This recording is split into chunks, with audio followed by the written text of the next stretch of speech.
None of those. Okay, so today we're going to talk about the number one issue that I think stops this game from being great. It's Bandai. It's Bandai. It's Bandai. So there's a few different parts that go into this. But Bandai, the company that is responsible for balance changes, all that, the esports surrounding the game, have really stifled this game in a lot of ways. And it's a shame. It's a really big shame, because I truly think that if it was some other more competent company behind making the decisions for this game, we'd be in a very different place than we are now. And so we'll be talking about three major parts of this. First of all is skill gap, right? And so there are a lot of people that as time has gone on, they have felt like Bandai has continually made changes to lessen the skill gap, to make it so anybody can pick up the game and have a chance. And so this is part of an issue with the ongoing philosophy of fighting game design, where companies are all-inning on accessibility and not focusing on more of the like deep, diverse, like competitive scene. And so like there are trade-offs, right? On one hand, by all-inning on accessibility, you get a way bigger player base, which is a problem that fighting games have had, especially when we talk about retention.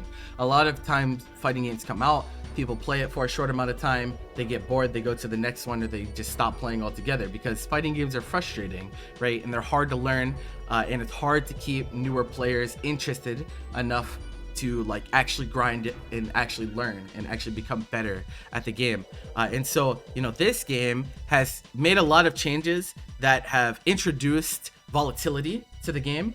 And so like volatility is like one of the main ways that you can like close the skill gap, right? Because with a super large, right, with a super large skill gap, if the game is very, very consistent, then there will be no like random you know, oh, oops, you got EX for 80% and now you could lose the game, right? That just is not a thing, because the game is very consistent. And so more often than not, an overwhelming majority of the time, the better player is going to win.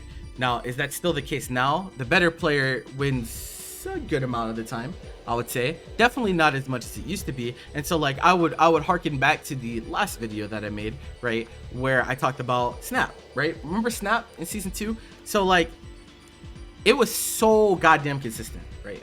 It was so unbelievably consistent that like if you were a worse player, right, you could not win. You could you could not win. Essentially, there was like no way for you to win, because the player that is better in neutral is going to get the hit and start their snap offense first, right? It just made it very, very consistent.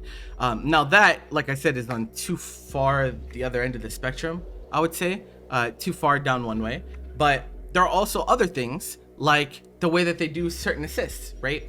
And so like when assists like Roshi B, right, was a thing in UIA, right? They were really valuable because they forced people to stop, right? They forced people to stop, the stop sign assists, as we call them. And that widened the skill gap, because a lot of people that are not necessarily very strong at the game will YOLO a lot, right? They'll send super dash, they'll randomly vanish in neutral, they'll send that move, they'll just go in, right? And those assists were like, no, just can't, nope, not allowed, can't go any further, right? And so the assist that forced people to stop or forced people to maneuver in very intricate ways to get around, they were just like, no, we don't want that to be a thing anymore.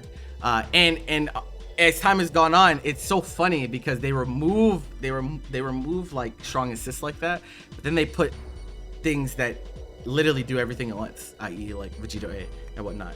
And so like, you know, the damage of the game, the way that they you know do skill or do EX interactions, like all of that, right, all into one, has led to like people feeling that even though they were very strong, they could not control the game enough, right? And that in and of itself is a horrible feeling. That is a horrible feeling, to feel like no matter how strong you are, you're always fighting against the game instead of your opponent, right? That makes the skill gap smaller in and of itself.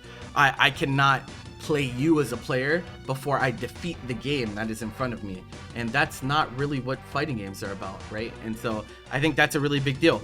And so like I want to bring up Jonathan Tene's statement where he was talking about, so first he talked about Snap, talked about like after Snap, he felt like he had to find alternatives to slow the game down, to you know, make it more consistent, so that he felt like he was the person that was winning most of the time. So after Snap happened, he relied on 21 level 3, right? Guess what they took out? Right? Guess what they took out? Level 3. Took out level 3 Oki, right? And she's not the only one that lost it. They have consistently removed level 3 Oki as time has gone on. They have replaced it with some like block string mixes here and there, right? But level 3 Oki is something that they don't really like many characters to have anymore, unless your like name is 18 for whatever reason, which is hilarious. And then he also went out of his way to make a note of Shot Roshi, right? Because he, and to an extension LK, were players that used Roshi to just control the game, to say you have to have good movement, you have to make good decisions, or else you run into Roshi and you die, right? And that is something that they don't feel like is there anymore. And so the avenues through which to play the game in the way that they feel expresses their skills in the strongest way just don't exist anymore. And for a lot of reasons, for a lot of reasons like that, people don't play the game anymore. And this is the most impactful part, right? The most impactful part is after we talked about this, he said, and I quote, "They won't let me fix the game, so I won't play it." Think about that, guys. This is one of the best players on the planet at the time. He said, "They won't let me fix the game, so I won't play it." This is so like, it's so awful, right? It's so awful that we lose players to things like this just because this company does not want to listen to the, you know, the people that are putting in the most hours, the people that are, you know, going to events and displaying their game on the big stages and you know, stuff like that. They just want to appeal to it seems like the lowest common denominator. Like, I think that, you know, making changes based around casuals and whatnot is fine within moderation, but in my eyes, they're gonna play no matter what. It's a Dragon Ball game, right? It's a Dragon Ball game. So it doesn't matter really what changes you make in that regard. I think they're gonna play no matter what because Goku's in the game. And so I wish they would have approached it in a different way, where they listened a little bit more to the competitive scene and actually talked to them. And, you know, we could be looking at a completely different game now than we are. But alas, alternate timelines. You think he recognizes from YouTube, bro? You're having the hardest time taking DRs just online, or is there something that'll help? You have a larger tech window if you tech with the DR button. But it's really just preference and getting to recognize where you can be DR'd and where you can't be DR'd so that you're prepared is like most of it. But yeah, next thing on our Bandai module, DLC. Oh man, I'm sure you guys are gonna eat this one alive. So it's actually insane because as time has gone on, they have changed things in the game because, you know, of outcry. There's been a lot of instances of people saying, oh, this is too strong, oh, this is really oppressive, oh, I feel like I cannot play the game against certain things. And so in some ways those things get nerfed, right? Sometimes they get taken away, sometimes they get reworked, they get restructured. But one thing that has always kind of been an overarching, you know, sentiment when it comes to this game is, you know, whatever they take away from characters, they put on DLC characters, which is pretty insane to think about it. And so this game fundamentally changed when Bardock released. Bardock introduced us to the Lariat. His Lariat was absolutely crazy when it came out. He also had level 3 Oki, right? All that good stuff. But Bardock, even though he was really, really strong and easily the best character in the game at the time, he is a very simple character, right? Very simple character. He has one Ki Blast, he has Lariat, and his other special move wasn't really used all that much. Like, people weren't really gut punching, people weren't really spinning like that except for combos and knockdowns. And so he's a very straightforward character in the neutral. And so as time has gone on, they've kind of like made more characters they designed more characters around like what Bardock had. Like, so you notice there's a lot more lariats. There's a lot more lariats in the game than there used to be. But when they take away things, from certain characters, a lot of the time they will end up on DLC, to the point where the DLC characters in this game became extremely overloaded. Vegito hasn't always been the way that he was, right? He was not always like that. Vegito was picked mostly because he was niche, right? Vegito was picked because he was the battery. He was someone that, you know, he clicked Spirit Sword and gained half a meter, right? And so like if you had a comp that was really meter reliant, you could fit Vegito on your team because he fulfilled that role, right? But then they kept buffing him, and they kept buffing him, and they kept buffing him, and now we get the Vegito that we have now, where the buttons are all insane, the assist is insane, he abuses special tag, some of the most in the game, right? He has invulnerability properties, he has level 3 mix, right? All of that, all the things that kind of get taken away from other things kind of end up on DLC characters. He's not the only one. Obviously the Gojitas, right? Both DLC. Gogeta Blue was horrible on release, right? Absolutely horrible. Thank you for the follow. Absolutely horrible on release. No one wanted to play him, right? And then what did they do? They super omega overbuffed him, right? And they kept buffing him, and they kept buffing him, and they kept buffing him. And I would say that like some of this is a result of you know, kind of a community philosophy where people had this idea that only buffing characters would be a good idea. I don't know who implanted this idea into their minds, but I experienced it a lot over the past 5 years. People saying, I hope they don't nerf any characters. I hope they only buff characters. That's kind of a problematic philosophy when we're talking about game balance, because you very quickly pass the point of no return that I talked about earlier. But DLC is like super overloaded, right? All of the strongest characters in the game, the top 4 of the game right now, are all DLC. All of them, right? The Gojitas, Vegito, and Labco. They're all DLC. And part of that, I'm sure, is because of promotional reasons. Like, there's obviously external motives. Like, yeah, they want to sell copies of they want to sell movie tickets, this and that, right? But they also directly make money every time you have to buy a character. And so, like, now, if you want to play Labco, you have to spend that $5.99, right? And that is not by accident. I promise. It's not by accident. But they've given these DLC characters like insane amounts of just options and things that they've taken away from other characters, and they put them on to these characters to where they have answers and options for literally everything, when the other members of the cast don't necessarily, right? And so this is the problem, right? In fact, DLC in a lot of cases makes people drop the game for entire seasons. There were definitely people that when pre-nerf UI was a thing, right? They were like, I don't want to play this shit. This does not feel good, because UI was given a lot of things that they took away from previous characters, all in one character. A ridiculous amount of defensive options. He had, you know, Lariat, he has crazy ass buttons, right? Is all that. Yeah, access to plus frames, all that shit, right? People were like, this is not fun. I don't want to play against it. Move on to season 3, right? Or season 3.5 and season 4. They continually buff characters that were already good, right? Gogeta 4 on release was a good character. He was. You could have arguments on whether he was top tier at the time or not, but he was a good character, a very good character, right? And then they buffed him, and they made him even stronger. They buffed the assist, they buffed the distance on Lariat, right? All that stuff, right? All that stuff. And they just keep buffing and keep buffing and keep buffing. The only one that they didn't keep buffing was Labcoat, right? But Labcoat on release, we don't even need to talk about that, right? We don't even need to talk about Labcoat on release. The most heinous character they've ever released in a game.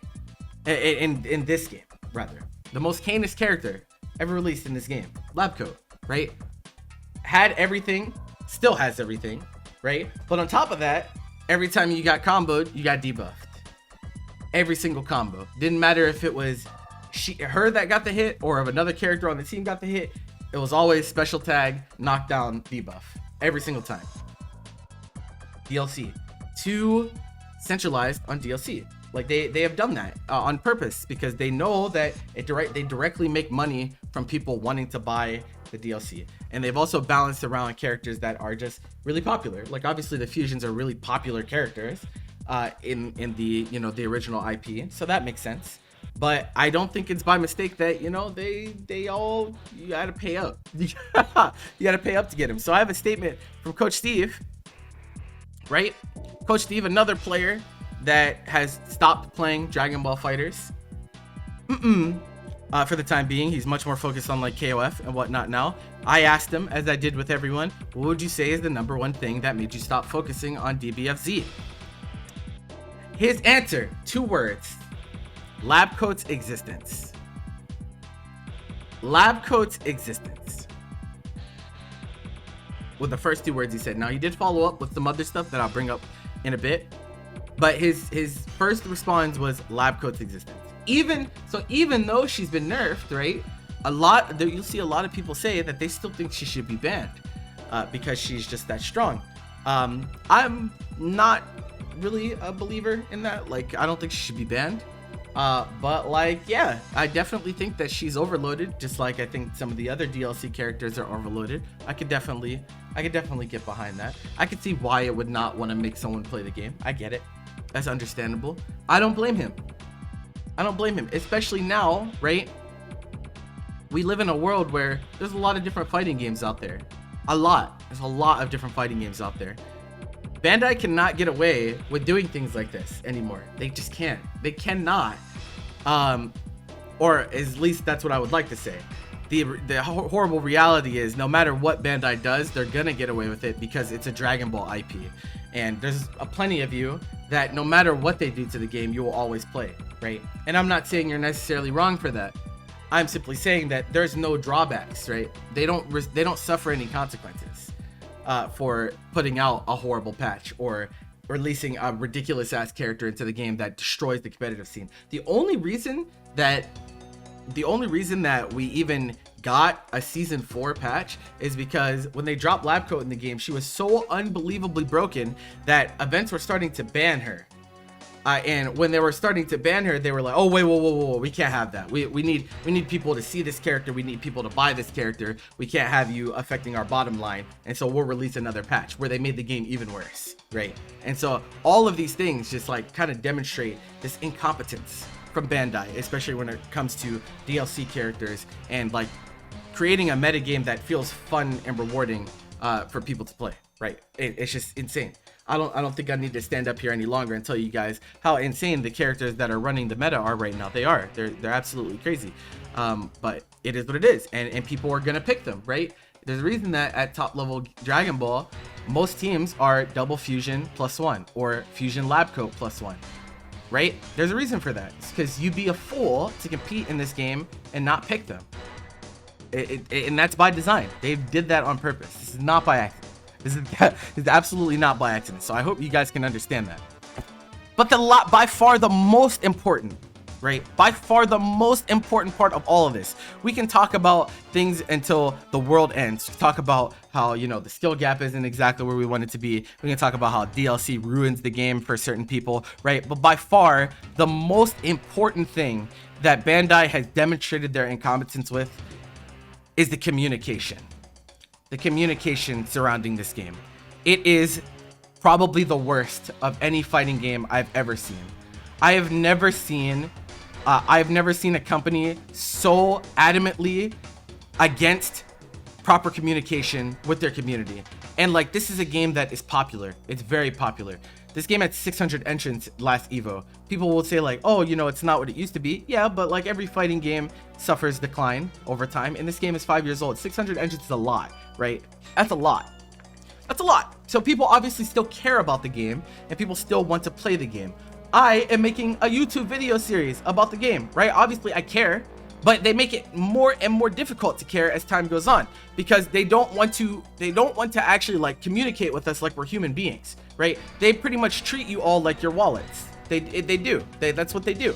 They don't give a fuck about your experience in the game. They don't care about, because they're so confident that you're gonna buy whatever they give to you no matter what. and you're gonna like it, right? That's what they're so they're like, we don't give a fuck whether you hate it or not. We know you're gonna buy it because we're Bandai and we make Dragon Ball games, and no matter what, we can't fail, right? That's what they're thinking. And so communication is key when we're talking about a competitive scene, right? Why is it key? The only way that your game can really reach certain echelons is if the developer works with you, right? And the example I want to use for this is Super Smash Brothers, right? Super Smash Brothers, both Melee and Ultimate, right? Those games are much bigger than fighting games, much bigger, right? But they could be even bigger if Nintendo actually worked with them. Instead, Nintendo works actively against them, right? It works actively against them, and they stifle the competitive scene wherever they get an opportunity. And that hurts a lot, right? Because people live in fear. They do. People are scared that their tournaments that they spend hundreds of thousands of dollars on and all of that, right, is just going to go to waste. That is a horrible feeling. That is a horrible feeling that no one should have to experience. And Bandai, right, as time has gone on, has only gotten worse with communication. Don't believe me? Okay. How many of you can tell me when Rollback got announced? When did Rollback get announced? You ever think about how long ago that was? You ever think about that? It's actually been over 190 days. It's been over 6 months. Right? It's been over 6 months. It got announced in the first week of August. We've gotten zero news. Zero news.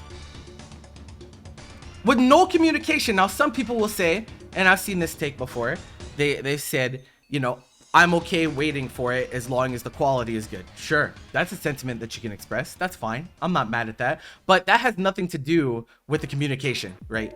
Nothing. That has nothing to do with it, right? Regardless of whether you're going to take 5 years to release the shit or 2 months to release it, you should tell people, right? And the reason that they don't tell you is because they want to keep you on the train, right? They want to keep you in a state of limbo. They want to keep you uncertain. So you keep that hopium level to a maximum. That you keep playing their game on hopes that one day that they will drop, and months go by. Right? Months go by with nothing being said. It is horrible. It's horrible. It's predatory. I would even venture to say. It's insane. It's insane that they do that. Right? It's been 6 months. No news on Rollback. They had a battle hour. They could have said something there. They could have even mentioned, like, we're working on it. Maybe it's taking a little bit longer than we would have thought. Right? All of that. They didn't do that. What they do? They showed you a fucking cell screen. That's what they showed you. Right? Insane. Okay, let's look at some testimonials. So we'll go back to Coach Steves because he actually had a follow-up. I asked him, number one thing that made you stop playing Dragon Ball. His first 2 words were lab coats existent, but the follow-up was an uncertainty of a future patch that would do anything about it. That was his follow-up. He doesn't like the feeling of dealing with something that he doesn't feel like is fun to play against or rewarding to play against, and also having no communication from the dev on whether these things are going to be addressed, right? If something is game breaking for you or something makes you not want to play the game, the uncertainty of we could actually just be playing this version for the rest of your life, right? That's just gonna make you want to just go play other games. And there's plenty of fighting games out there, right? There's plenty of, and every other fighting game right now has good netcode, pretty much. Almost all of them. I know Uni players are waiting, but like an overwhelming majority of the fighting game lineup nowadays have good netcode. So like that's not even like a major selling point anymore, right? Yes, having rollback in the game is great, but you did it so late, everyone else already has it. And there's new games coming out that are going to take the whole fighting game scene by storm. Street Fighter 6 comes out in June. It's February. That's soon. That's soon. It's not far away. Right? They're fucking up. They're losing people in their community. People that were diehard. People that wanted nothing more than just to compete in this game and put all their time and effort into it. And they lost them to other games. Most of them, they lost to Guilty Gear. But there's others. Steve, they lost to KOF, right? And it's sheerly from incompetence and failure to communicate. Nothing else, right? Because we can put up with a shitty game. We can put up with a shitty game. Fighting games are pretty ridiculous. in and of themselves, right? We could do that. But the fact that the dev does not want to tell us there's going to be changes, or even if they came out, I've said this so many times, right? Even if they came out and said, you're not getting shit. That's it, right? This is it. This is it, right? Even if they did that, that would be better. That'd be better. Because then at that point, people could make the decision, I'm just going to go play something else. It's fine. Game's not for me anymore. It's fine. And people were going to hearken towards, you know, when Hiroki was like tuning the game to perfection, but that hasn't stopped people from hoping, right? Right? Despite that, how many people have you guys seen be like, yo, I really hope there's a patch with rollback. I really hope there's a patch. There's people still holding on to hope, right? You need to dispel any uncertainty when you're a dev. I think that is like one of the main things, right? Be transparent. Be transparent with people. These are the people that are spending time and effort on your game. Completely ridiculous that you leave them out to dry like this. Okay, so Steve says uncertainty about a future patch. They'll do anything about it. I have another testimonial. You guys might know this player. He stopped playing after Combo Breaker. Jila. I reached out to Jila and I asked him, what made you stop playing Dragon Ball, man? What made you stop? You know what he said? You know what he said? He said, we don't have any good updates from the game. The game is the same. I feel like I've discovered everything in the game. And Bandai is not going to change anything. That's what he said. That's what he said. That's another player you lost. And the crazy part is about losing Jila, right? Here's the crazy part.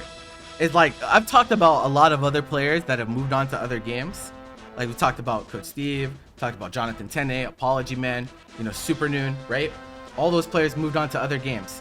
Jila, I don't think he's playing anything.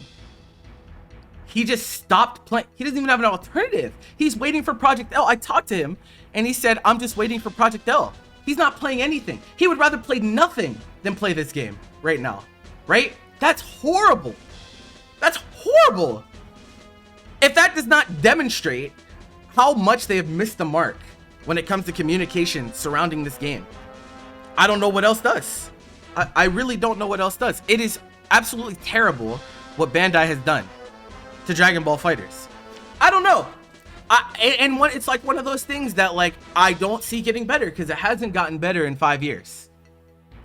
It hasn't. And we could talk about meta things, right? We could talk about things that go beyond just the game itself, right? We could talk about how they wait to the last minute to get people travel arrangements for World Finals that leads to people not being able to attend. We could talk about that, right? Because that's also communication incompetence. We could talk about how Garlic Bread qualified for the World Finals only to be told. They changed the rule, by the way. They changed the rule. At the beginning of the World Tour, it said that if you were under 16, you could still attend. You could still attend as long as you signed a release and you had parental guidance. You had parental supervision, right? That's what it said. They changed the rule after Garlic Bread qualified. They changed the rule and said that, no, under 16, you just can't participate. What is that? Aside from shitty, how can you defend that? You can't. You can't defend that. That is beyond incompetence. That is like, that's just a big fuck you to someone who literally grinded your entire World Tour season only to be told, yeah, you can't play. You can't play. I'm so over it. I don't know about you guys, but I'm really over it. I'm over this company. I'm over the way they move. It's just so ugly. And the horrible thing for me is that I know for a fact that no matter what they do, no matter how horrible it is, no matter how many terrible decisions they made year after year after year, patch after patch after patch, people will still support them. They will still support them unequivocally, without thinking, without even giving a second thought. Rollback's gonna drop, and a lot of people are gonna forget about all these things until the next situation happens and they get fucked over by Bandai, and we're just gonna go on the horrible cycle all over again, where they're like, damn, no communication. That sucks. What's going on here? What's happening with the game? Hello? Is there another world tour? What is there, right? I hate it. I hate it. So those of you in the YouTube comments, feel free to let me know what you think about Bandai and how they've handled this game. I really do think that this is the number one thing. This is the number one thing that has hindered this game. And as with all the other parts, Rollback will not fix this. It will not. It will not. And if anything, it has made it worse. It's like them dangling a piece of food in front of you, like, yeah, here's Rollback, yeah, no, it's still here, yeah. They literally, bro, during the battle hour, they literally taught you guys what Rollback. They announced Rollback, and then they decided it would be a good idea to inform everyone what Rollback is at a battle hour, and not give any updates on it. They're like, yeah, did you guys know?